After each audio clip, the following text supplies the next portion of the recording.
तो पहली न्यूज़ देख लेते हैं। तो विकास है 300 करोड़ का प्रोजेक्ट है एक, जो 3-4 माह में शुरू होगा और खोपोली पार्क सबसे बड़ा होगा इसमें भी। तो वर्ल्ड क्लास मनोरंजन की तैयारी है। अहमदाबाद में बनेगा देश का दूसरा सबसे बड़ा इमेजी का थीम पार्क। अब ये क्या है? तो देश का दूसरा सबसे बड़ा एंटरटेनमेंट थीम पार्क अहमदाबाद में बनने जा रहा है। वर्ल्ड क्लास मनोरंजन के लिए प्रसिद्ध इमेजिका का थीम पार्क साबरमती नदी पर रिवर फ्रंट पे बनेगा, ठीक है। और इसे लेकर पुणे के इमेजिका वर्ल्ड और साबरमती डेवलपमेंट कॉर्पोरेशन के बीच एग्रीमेंट हो चुका है, ठीक है। इस परियोजना की मंजूरी के लिए आवेदन एनजीटी के पास है।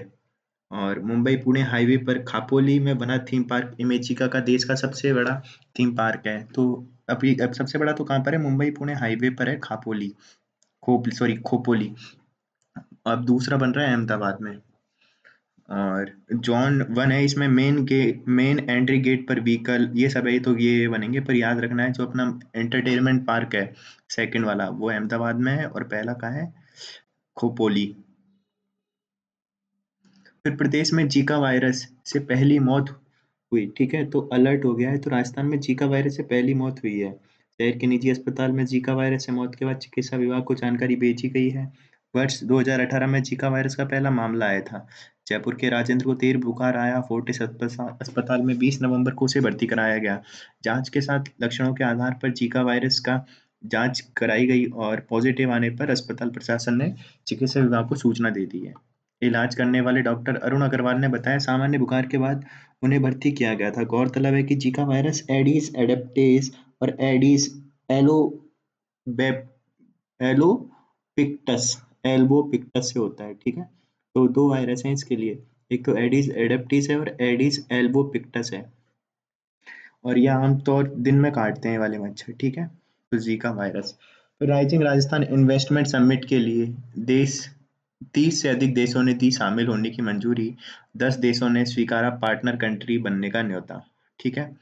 तो 30 देश से अधिक देशों का पवेलियन और 12 थीम बेस्ड और 6 कंट्री सेशन होंगे, ठीक है। तो ये है इन्वेस्ट राजस्थान में। जब होगा तब अपन बात करेंगे। फिर अगला है सलूम्बर से घाटोल तक 1270 वर्ग किलोमीटर में सबसे बड़े नए स्वर्ण भंडार का खुलासा हुआ है। तो सलूम्बर से घाटोल गोल्ड फील्ड 60 स्थानों पर 1000 टन सोना, सबसे बड़ा खनन केंद्र बनेगा यहाँ पे, ठीक है। तो मेरे देश की धरती सोना उगले उगले हीरे मोती, यह गाना बांसवाड़ा और सलूम्बर की धरती के लिए सटीक है। दैनिक भास्कर पहली बार एसजीएफ सलूम्बर घाटोल गोल्डफील्ड के बारे में बता रहा है। एसजीएफ एरिया सलूम्बर से बांसवाड़ा जिले के घाटोल कस्बे तक चिह्नित है। एसजीएफ की खोज करने वाले कर्नाटक के भूवैज्ञानिक डॉक्टर वी एन वासुदेव की रिसर्च रिपोर्ट में यहाँ सालाना 25 टन सोना निकलने का अनुमान है। ऐसे में भविष्य देश का सबसे बड़ा स्वर्ण खनन केंद्र बन सकता है। इस एरिया को एसजीएफ नाम डॉक्टर वसुदेव ने दिया है।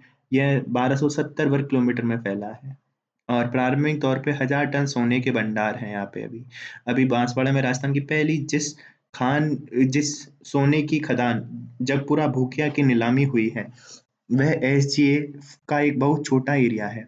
तो जगपुरा जो भूकिया है जहाँ पे खदान है, वो तो बहुत छोटा है। अभी यहाँ पे बहुत ज्यादा है, ठीक है। सीधी बात तो ये है, जगपुरा भूकिया में 9.4 वर्ग किलोमीटर में सोना और उसमें कितना है? 222 टन। पर ये अपन को याद रखना है, ये नया एरिया है। अब सबसे बड़े जगपुरा भूकिया के क्षेत्र में कहाँ कितना सोना है? तो देलवाड़ा है, भूकिया ईस्ट, फिर टिमरन माता ईस्ट है, देलवाड़ा वेस्ट है, साउथ सेंट्रल है, भूकिया ईस्ट सेंट्रल है, भूकिया नॉर्थ सेंट्रल है, टिमरन माता वेस्ट, देलवाड़ा, भूकिया वेस्ट, गुंदेला पाड़ा नॉर्थ। तो देखो अपन को यहाँ पे दो तीन चीजें याद रखनी है। एक तो टिमरन माता याद रखनी है, एक जगपुरा भूकिया तो याद रहेगा ही, और एक याद रखना है अपन को गुंदेला पाड़ा। तो गुंदेला पाड़ा, भूकिया और टिमरन माता, ये अपन वैसे भी पढ़ते हैं, पर उसमें गुंदेला पाड़ा नया है। फिर आगे चलें अपन। तो आगे क्या है? जयपुर में वाइल्ड लाइफ फॉरेंसिक डीएनए जांच यूनिट बनेगी। अमेरिका से आएगी जीन सिक्वेंसर मशीन। वन्यजीव अपराधों के रहस्य खुलेंगे, ठीक है। तो वाइल्ड लाइफ फॉरेंसिक डीएनए जांच यूनिट बनेगी, क्योंकि यहाँ पे जैसे भी कोई क्राइम होगा वाइल्ड लाइफ से रिलेटेड, तो यहाँ पे फॉरेंसिक जांच हो पाएगी उनकी, ठीक है। तो F S L for campus Jaipur में अलग विंग बनेगी। सालाना 125 से 150 केस आते हैं, ठीक है। टाइगर, पैंथर, हिरण, मोर, गोडावण, चीता सहित तमाम वन्य जीवों से जुड़े अपराधों के रहस्य सुलझाने के लिए wild life forensic DNA unit Jaipur में बनेगी। यह स्टेट एएफएसएल एफएसएल के सुपरविजन में उत्तर भारत की पहली हाईटेक यूनिट होगी। इसके लिए अभी 14 करोड़ का बजट रखा गया है। तो 14 करोड़ का बजट है और ये उत्तर भारत की पहली होगी, ठीक है।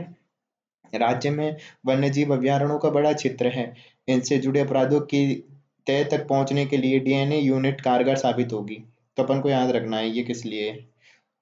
तो बस इतना ही अपन को याद रखना, आगे चलें फिर 300 अरब डॉलर जलवायु सहायता पर दुनिया राजी।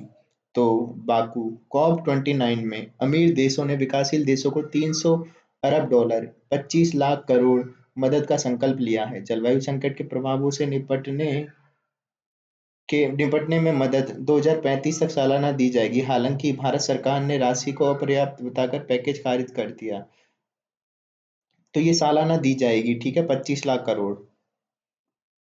ऐसी बात कर रहे हैं पर देंगे कब वो देखते हैं। राजकुमार केसवानी सम्मान इस बार निधि कुलपति को। तो राजकुमार केसवानी एक पुरस्कार है, वो किसको मिला है? निधि कुलपति को।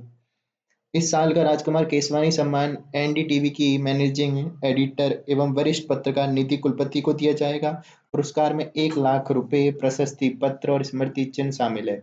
निधि कुलपति भारत में टेलीविजन पत्रकारिता की प्रमुख हस्ताक्षर हैं और मुद्दे की गहरी समझ है उन्हें, ठीक है। शिष्ट भाषा, संवेदनशील और प्रभावी प्रस्तुति के लिए पहचानी जाती हैं वो, ठीक है। और 2003 से एनडीटीवी में है। फिर है अलंकरण समारोह। राजकुमार केसवानी के जन्म दिवस 26 नवंबर को भोपाल के माधवराव स्प्रे समाचार पत्र संग्रहालय में होगा। तो सीधी बात है, अपन को याद रखना, राजकुमार केशवानी एक तरीके से कोई पत्रकार होंगे, ठीक है। और पत्रकारिता के क्षेत्र में दिया जाता है। और इस बार किसको जाएगा? निधि कुलपति को, जो कि एनडीटीवी की है, ठीक है। आगे चलें अपन। फिर उत्तराखंड के जंगलों को आग से बचाने के लिए 5 लाख पेड़ काटेंगे। वजह दो वन प्रभागों के बीच 100 फीट की फायर लाइन होनी चाहिए। तो ये है कि जैसे दो प्रभाग हैं, जैसे वन है और उसमें भी मतलब एरिया डिवाइड है कि ये वाला प्रभाग अलग है, ये वाला अलग है। तो उनके बीच में एक लाइन भी होनी चाहिए। अगर वहां पे कोई ऐसे पेड़ लगातार होंगे तो फिर वो सारे पेड़ों को चपेट में ले लेंगे। पर अगर 100 100 फीट की अगर बीच में गैप होगा तो वो आग नियंत्रित हो जाएगी, ठीक है। तो उसके लिए ये तो उत्तराखंड में जंगलों में लगने वाली आग को रोकने के लिए कितने 5 लाख पेड़ काटने कटने जा रहे हैं। यह पेड़ जंगलों के बीच बनी फायर लाइन में उगे हैं। उत्तराखंड में 1996 के बाद इतनी बड़ी संख्या में फायर लाइन पर पेड़ों को काटा जाएगा। वन विभाग 15 फरवरी से 15 जून तक फायर सीजन मनाता है मानता है, ठीक है। इस दौरान जंगल में आग की घटनाएं होती हैं। सीजन शुरू होने से पहले जंगल को आग से बचाने की जरूरी कदम उठाने ही होते हैं। इसमें फायर लाइन की सफाई प्रमुख रूप से शामिल है। सुप्रीम कोर्ट गोदा बर्मन केस में एक आदेश के चलते जंगल में 1,000 मीटर से ऊंचाई के पेड़ काटने पर रोक लगाई थी। इसके चलते 1996 से फायर लाइन के बीच उगे पेड़ों को भी नहीं हटाया गया है, ठीक है। तो सीधी बात है, अपन को पता होना चाहिए कि फायर लाइन क्या होती है। और ये काटेंगे बस, और तो इसमें कोई लेना देना है नहीं। आगे चले। फ्रेम प्रदेश रॉ मटेरियल का हब। तो 10 साल में निवेश अपार। ग्रीन हाइड्रोजन बड़े स्तर पर होगा। इलेक्ट्रोलाइजर कंप्रेसर का उत्पादन। रोजगार के होंगे ज्यादा अवसर। तो हाइड्रोजन परिवहन इंफ्रास्ट्रक्चर भी बनेगा। चूंकि पानी से ग्रीन हाइड्रोजन बनाने के लिए बड़े स्तर पर इलेक्ट्रोलाइजर कंप्रेसर की जरूरत होगी। बड़े स्तर पर उत्पादन होगा और युवाओं के लिए स्थानीय स्तर पर रोजगार के अवसर उपलब्ध होंगे। वहीं ग्रीन हाइड्रोजन के परिवहन के लिए भी इंफ्रास्ट्रक्चर भी बनेगा। इससे भी अतिरिक्त रोजगार उपलब्ध होंगे, ठीक है। तो याद रखना है अपन को। और अपनी एक वो भी है हाइड्रोजन नीति। तो सरकार की ग्रीन हाइड्रोजन नीति 2030 तक 2000 किलो टन ग्रीन हाइड्रोजन उत्पादन का लक्ष्य रखा गया है। तो याद रखना है अपन को। एक तो सरकार की ग्रीन हाइड्रोजन नीति क्या है? 2030 तक 2000 किलो टन ग्रीन हाइड्रोजन का उत्पादन का लक्ष्य है। जबकि शुरुआत में ही 2800 किलो टन ग्रीन हाइड्रोजन उत्पादन के लिए 6 प्रोजेक्ट रजिस्टर हो चुके हैं और जल्द ही वे इतने ही प्रोजेक्ट रजिस्ट्रेशन की कतार में हैं। तो सीधी बात है, अपन का टारगेट कितना है? 2030 तक 2000 किलो टन ग्रीन हाइड्रोजन का उत्पादन, ये 2030 तक अपना है। फिर आगे चलें। किस सरकार ने किस राज्य सरकार ने मुख्यमंत्री सुख शिक्षा योजना को मंजूरी दे दी है, तो ये है हिमाचल प्रदेश। सुख शिक्षा। फिर निम्न में से किसने पहली बार अमेरिकी ओपन खिताब जीता है, तो ये है एरिना साबलेंका। फिर अभ्यास तरंग शक्ति 2024 का दूसरा चरण कहाँ आयोजित हुआ है, तो ये हुआ है जोधपुर में। हाल ही में 900 करियर गोल तक पहुंचने वाले पहले खिलाड़ी कौन से बने हैं, तो ये है क्रिस्टियानो रोनाल्डो, तो इनके 900 कैरियर गोल हो गए। फिर मोहम्मद साहिब राम किस राजस्थानी चित्रकला शैली के चित्रकार थे, तो ये हैं जयपुर के मोहम्मद शाह और साहिब राम। ठीक है, फिर आगे चलें अपन। तो अर्मेनिया, भारत ने भेजी पिनाका रॉकेट प्रणाली अर्मेनिया को। तो भारत ने अर्मेनिया को पिनाका सिस्टम का पहला बैच दे दिया है। पिनाका MRLB MRBL भारत की स्वदेशी रॉकेट आर्टिफिशियल आर्ट सॉरी मैं क्या बोल रहा हूँ, MRBL भारत की स्वदेशी रॉकेट आर्टिलरी प्रणाली है। अर्मेनिया ने भारत से पिनाका के अलावा आकाश एंटी एयरक्राफ्ट सिस्टम और anti tank rocket, anti drone उपकरण और गोला बारूद खरीद की है। और सीधी बात है, अर्मेनिया को दिया है अपन ने पिनाका। फिर कश्मीर, तो शोपियां में प्राचीन नक्काशी की संरचनाएं मिली हैं। कहाँ पे? शोपियां में। जम्मू कश्मीर के शोपियां जिले में स्थित हीरापोरा के घने जंगल में प्राचीन नक्काशी वाली संरचनाएं खोजी गई हैं, जिससे क्षेत्र की सांस्कृतिक और धार्मिक इतिहास की झलक मिलती है। पहाड़ की चट्टानों पर पाई गई ये नक्काशी हिंदू देवी देवताओं और प्रतीकों को दर्शाती है। इन देवी देवताओं की पहचान अभी तक नहीं हो पाई है। नक्काशियों में देवी देवताओं के प्रतीक चिन्ह इस बात का संकेत देते हैं कि इस स्थान पर प्राचीन समय में धार्मिक गतिविधियां और पूजा अर्चना का केंद्र रहा होगा। ठीक है, फिर है तमिलनाडु। तो तमिलनाडु में पहले वन स्टॉप पुनर्वास केंद्र का उद्घाटन हुआ है आज। तो तमिलनाडु के मुख्यमंत्री M.K. स्टालिन दिव्यांग लोगों के कल्याण के लिए द्रमुक मुनित्र कषक सरकार की एक और अनूठी पहल के तहत दिव्यांगों के लिए देश के पहले वन स्टॉप पुनर्वास केंद्र विजुथुगल जड़ का उद्घाटन सोमवार को करेंगे।